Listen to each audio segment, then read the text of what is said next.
இப்போ வந்து water management BS Das version 1ஓட அன்பாக்சிங் வீடியோ பார்க்க போகிறோம். நம்ம பாக்ஸ் வந்து இப்போ மெட்டீரியல் வந்து ஸ்டாக் வைக்கிறோம்னா என்றைக்கும் பாக்ஸ் வந்து இந்த டைரெக்ஷனில் தான் வைக்கணும். டைரெக்ஷனுக்கு இங்கே அப்பேரோ போட்டிருக்கோம், அப்பேரோ டைரெக்ஷன் தான் வைக்கணும். இங்கேயும் டாப் சைடு மேலேயும் டாப் சைடு மென்ஷன் பண்ணியிருப்போம். இது வந்து என்றைக்கும் டாப் சைடில் தான் இருக்கணும். இங்கே சைடில் ஓப்பன் சைடுன்னு கொடுத்துருக்கோம். இது வந்து நீங்கள் வந்து இன்ஸ்டால் பண்ணும்போது சைட்டுக்கு போனதுக்கப்புறம் இப்படி வச்சு நீங்கள் ஒருக்கா ஓப்பன் பண்ணிக்கலாம். மற்றபடி நீங்கள் வந்து இப்படியே தான் வச்சுக்கணும். இப்படியே தான் வச்சு, ஏன்னா இந்த பொசிஷனில் தான் உள்ளே வந்து பேட்ரி வந்து வச்சுருக்கோம். அதனால் நீங்கள் இந்த பொசிஷனில் தான் பாக்ஸ் வந்து வச்சுருக்கணும். டாப் ஓப்பன் சைடில் வந்து ஓப்பன் பண்ணுறதுக்கு போது மட்டும் பாக்ஸை வந்து இப்படி திருப்பி வச்சுக்கணும். மற்றபடி அந்த ஏரோ மார்க் சைடு தான் அவங்க வந்து நீங்கள் பாக்ஸ் வச்சுருக்கணும். இப்போ வந்து ஓப்பன் பண்ணிவிட்டு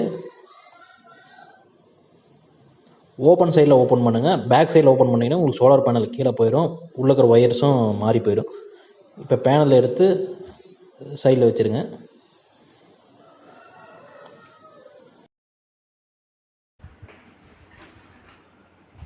இது வந்து 2 கோர் கேபிள். இது வந்து உங்களுக்கு பேனலையும் இண்டிகேட்டரையும் கனெக்ட் பண்ணும். இது வந்து கண்ட்ரோலர். இந்த கண்ட்ரோலர் வெளியே எடுத்து வச்சதுக்கப்புறம் இது ஃப்ளோட்டை வந்து வெளியிடுங்க. அப்போ தான் வந்து உங்களுக்கு ஃப்ளோட் வந்து டேமேஜ் ஆகாது. சப்போஸ் இது உள்ளே வச்சுக்கிட்டே எடுத்திங்கன்னா இது வந்து எங்கேயாச்சும் மாட்டிக்கிச்சுன்னா உங்களுக்கு வந்து கட் ஆகிடும். அப்புறம் இதை எடுத்து வெளியே வச்சுட்டு உங்களுக்கு இந்த டேங்க் லெவல் இண்டிகேட்டருக்கான கிளாம்ப்பு, ஹோல்ட் நட்ஸ் எல்லாமே உள்ள அவைலபிளாக இருக்கும்.